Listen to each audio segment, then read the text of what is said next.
Beef rap tracks, beef hip hop tracks Indian hip hop scene में पूरा का पूरा सीरीज निकाल रहे हैं हम। जितने भी बीफ ट्रैक्स हुए हैं उन सबको कवर करने वाले हैं। और शुरुआत होती है द बिगेस्ट बीफ जो इनिशिएट हुआ था एमवे बंटाई, समझ में आया क्या। Let's get in.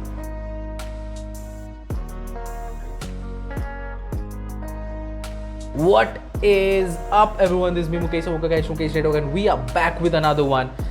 इस बीफ सीरीज में पहला ट्रैक जो है वो है समझ में आया क्या। बीफ सीरीज हम शुरुआत करने वाले हैं क्योंकि आप लोगों को पसंद है एमयूए, तो एमयूए से ही शुरुआत करेंगे। आई थिंक समझ में आया क्या एक्चुअली बीफ रैप इंट्रोड्यूस किया था इंडियन हिप हॉप सीन में, लोगों के आंखों के सामने एटलीस्ट उस वक्त आया जब ये ट्रैक ड्रॉप हुआ।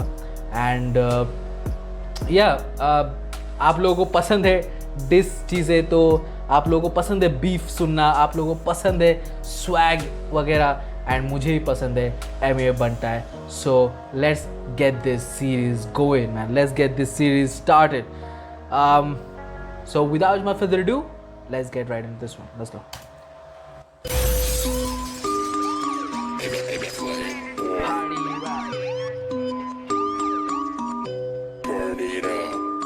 रैपर्स पैसा कमा पा रहे हैं, be honest with underground Amway जो है वो अपनी तरफ से सब लगा हुआ है, कर रहा है, but he is not earning right now. वो जब बहुत सारा अपना खड़ा कर लेगा, एक एम्पायर होएगा, तो उसको शूज के मिलेंगे।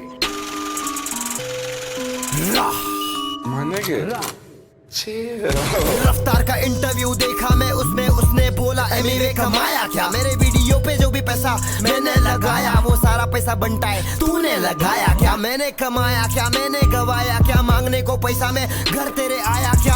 हमें आया था तोहफा साथ लाया था, भाई मानता था और तूने बताया क्या। एमवे कमाया क्या, मैंने जनता कमाया छोटे, समझ में आया क्या।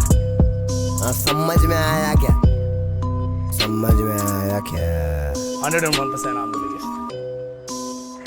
सबको लपेटे में लिया भाई, सबको लपेटे में ले लिया। विवियन डिवाइन ने भी बोला था पार्टी में एमवे पैसा कमाया क्या। 101% तू खुद को बड़ा बोले मजाक है क्या। लेबल से आने के बाद तेरा काम बना, लेकिन मेरा नाम और बंटाई से बना क्या। बिगेस्ट है तो तेरे सामने ही बहुत सारे वोट्स के साथ पीपल चॉइस अवार्ड उठाया क्या। साइन होना बुरा नहीं, लेकिन मेरे होते हुए खुद को बड़ा बोलना नहीं। बोलने का है तो फिर असली इंडिपेंडेंट बन के दिखाने का। सोना चढ़ाने का, गहना लगाने का, हर महीना मेरे जैसा बंटाई वीडियो बनाने का। कुल्फी रैपरों को कुल्फा कराने का। समझ में आया क्या बोलने का बनता है। और वो कुल्फी रैपर का नाम क्या है? MC Stan। He went savage on MC Stan। MC Stan का जो डिस था यहाँ पे वो सबसे ज्यादा सैवेज था इन तीनों में से। Oh my God bro। क्या बोलने का बनता है। और वो कुल्फी रैपर का नाम क्या है? MC Stan। MC Stan। सुन, ममड़ा चप्पल का चमड़ा, टांगों को तोड़ूंगा करेंगा भंगड़ा। मुर्गी का टंगड़ा, मम्मा का जा दूध पी। एक काम कर आके मेरा मुंह पी, बस नाके पे रेल फाटे पे। और MC Stan तू मेरे छाटे पे। तेरे जिसे जितने लोग सोच रखते हैं उन लोग को लटकाऊंगा तराजू के कांटे पे। समझ में आया क्या, आया क्या एलियन के शक्ल के आला जादू। अबे मेरे माँ बाप नहीं बोलते पैसा दे घर पे, तू काहे को टेंशन ले रहा तेरे सर पे। 22 साल की उम्र में देख कहाँ पे हूँ, तू जहाँ पे है उससे भी वहाँ पे हूँ। आके देख जरा कैसे मैं जीता हूँ, बिना शोज किए महंगी चीजें खाता पीता हूँ, जीता हूँ। दिखावा नहीं करता, चुप रहता हूँ मैं, दावा नहीं करता तो फायदा उठा रही पब्लिक। बंटाई की पब्लिक बोले तो तकलीफ तो होनी है। बंटाई हटेला है, जो भी एड़े चाले करता खुले आम पेला है। खेला है खेल मैंने खुद के तरीके से, सबके फ्लो एक ही तरीके के। सबको पता है कौन खुद के बलबूते पे नंगे पैर निकला था, लेकिन आज जूते पे। जो भी करता हूँ दिल से करता हूँ, सब कुछ मेरे खुद के कमाई का। गाड़ी ले सकता हूँ फिर भी मैं स्कूटी पे, क्यों? क्योंकि अलग वजब तेरे भाई का। मुझसे कोई नीचे नहीं, मुझसे कोई ऊपर नहीं। मुंबई की बोली में रैप करना तुझसे नहीं, मुझसे और नेजी से सीखे ले। फिर जाके लिखे ले, तब जाके दिखे ले। समझ में आया क्या, समझ में आया क्या, समझ में आया क्या, समझ में ये लोग ने पैसा कमा लिया, सब कुछ बना लिया, 4-5 साल के लिए मिलेंगी तालियां, उसके बाद गायब हो जाते बेचारे। इन्हें आर्टिस्ट ना बोलो, इन्हें बोलो विजय माल्या। समझ में आया क्या? नाइस। ये पैसे के पीछे हाँ पागल है, इसलिए मुझे से ना खड़ा कर पाएंगे एम्पायर। मेरा ही स्टेडियम, मेरा ही मैच और मेरा ही रूल्स और मैं खुद ही एम्पायर। बैठला, बॉल डाल।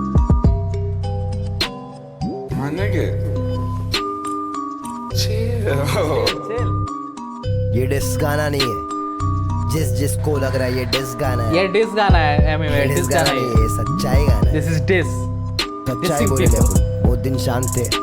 ममड़ा चप्पल का चमड़ा हुआ ट्रूथ अबाउट दिस मैन। यार एमी बोल रहे कि डिस गाना नहीं, सच्चाई गाना है। व्हाट? नहीं, ये सच्चाई गाना है। सच्चाई बोले लेकिन वो दिन शांत थे, लेकिन अभी और शांत नहीं रहूंगा। मैं इंडिपेंडेंट आर्टिस्ट हूँ, और कोई है क्या यहाँ पे? है तो बताओ, करके दिखाओ। मालूम है ना। पीस। डिस्ट्रॉय करने के बाद पीस। समझ में आया क्या? Nice nice, I like it. Look again, मैंने बोला है कि अभी जो सिचुएशन है, अभी काफ़ी अलग सिचुएशन है। एमीवे बहुत बड़ा नाम बन चुका है, 18 million subs, India's biggest independent artist, I think India's biggest artist अगर आप बोले तो भी गलत नहीं होगा। अगेन उन्होंने अपना नाम किया, उन्होंने अभी ट्वीट्स भी किया कि MC stand new age hip hop को इंट्रोड्यूस कराया। कृष्णा एक बहुत अच्छे लिरिकल आर्टिस्ट है, काफ़ी सारे आर्टिस्टों को उन्होंने शाउट आउट दिया। सो वो जो फेज़ था वो चला गया। जब बीफ रैप करते हैं, जब डिस करते हैं एमीवे, तब हम जानते हैं कि वो कितना सैवेज वो जा सकते हैं। ये काफ़ी ज़्यादा, मैं क्या बोलता हूँ, माइल्ड मेलो, ये बहुत ज़्यादा मेलो था। इवन इफ विद दैट ममड़ा चप्पल का चमड़ा, टांगों को तोड़ूंगा, करेगा भंगड़ा, वो सब कुछ बहुत मेलो है, क्योंकि हम जानते हैं कि बंटाई किस लेवल तक जा सकते हैं बीफ गेम में। सबका काम भारी हो जाता अगर वो उस लेवल पे जा जाते उस टाइम पे। बट ही वेंट आफ्टर रफ्तार। सो बीफ का जो सीरीज़ है वो कंटिन्यू चलता रहेगा। इसके बाद रफ्तार का रिप्लाई आया था सेक्चुअली, सो उसको करेंगे। फिर मुंहफाड़ का हर हर गंगे भी करेंगे, एवं है करेंगे, गिरफ्तार, जो भी जितने भी बीफ रैप से सब एक के बाद एक करेंगे, क्योंकि बीफ रैप भी एक पार्ट है रैप कल्चर का। तो उसको भी हम ऐसे दूर नहीं कर सकते। और आपको सुनना है ये ट्रैक्स, और मुझे आपको सुनाना है ये ट्रैक्स, आपके साथ मिलकर सुनना है ये ट्रैक्स, एंजॉय करना है, ये मेरा मकसद है। सो यू गाइज, अगर आप इस बीफ जो सीरीज़ है, अगर आप इसको सपोर्ट करते हैं तो हम आगे बढ़ाएंगे। And yeah with that being said, please beat में कुछ नहीं रखा था। लुक अगेन, ये जो समझ में आया कि इतना बड़ा क्यों हुआ, बीट में कुछ नहीं था। इट इज़ द इम्पैक्ट, जो इम्पैक्ट है। आप अगर कुछ भी लाइंस बोल रहे हो, इसमें कोई ऐसे लाइंस नहीं थे जहाँ पे आप बोल रहे हो कि भाई साहब क्या ही बोल दिया, ऐसा कुछ लाइंस नहीं था। हाँ, कुछ लाइंस थे जो बहुत ही खतरनाक थे उस टाइम पे। अभी तो हमने काफ़ी ज़्यादा ऐसे लिरिकल रैपर्स हैं ऐसे जो निकल चुके हैं, जिनको हम सुन के हमें और ज़्यादा कॉम्प्लिकेटेड लिरिक्स भी अगर मिल जाए तो जाके हमारे मुंह से वो निकलता है। तब ये हमारे मुंह से वो निकलवाता था, क्योंकि ऐसे जो स्वैग के साथ, ऐसे सैवेजियत के साथ, ऐसे अग्रेसिवनेस के साथ, इस पैशन के साथ कोई ट्रैक्स नहीं बनाता था। मैं भी बनाता होगा, लेकिन एमीवे ने बड़ा कर दिया। एमीवे ने जो स्वैग दिखाया, इनका जो वॉइस है वो इतना तगड़ा है। Is so good when is dissing someone, man, is so good when is dissing someone. Again, अगर वो मोटिवेशनल ट्रैक बनाते हैं, अगर वो किसी को डिस करते हैं, एमीवे सबसे बेस्ट ट्रैक्स बनाते हैं। जब वो रोमांटिक या फिर ऐसे लोनली या फिर ऐसे कुछ ट्रैक्स बनाते हैं, लो फाई वाले ट्रैक्स बनाते हैं, सो आई थिंक वहाँ पे थोड़ा सा मुझे एमीवे वियर्ड लगते हैं। उनका वॉइस ज़्यादा मुझे इतना पसंद नहीं आता। इन सब जगहों पर मुझे उनका वॉइस ज़्यादा अच्छा लगता है। बट एनीवे, दिस इज़ समझ में आया क्या? Please let me in the comment section below कि आपका अभी क्या सोचना है इस ट्रैक के बारे में। या लेट मी नो। क्या आपके हिसाब से आज भी ये ट्रैक खतरनाक लगता है, यू नो, आफ्टर 3-4 years?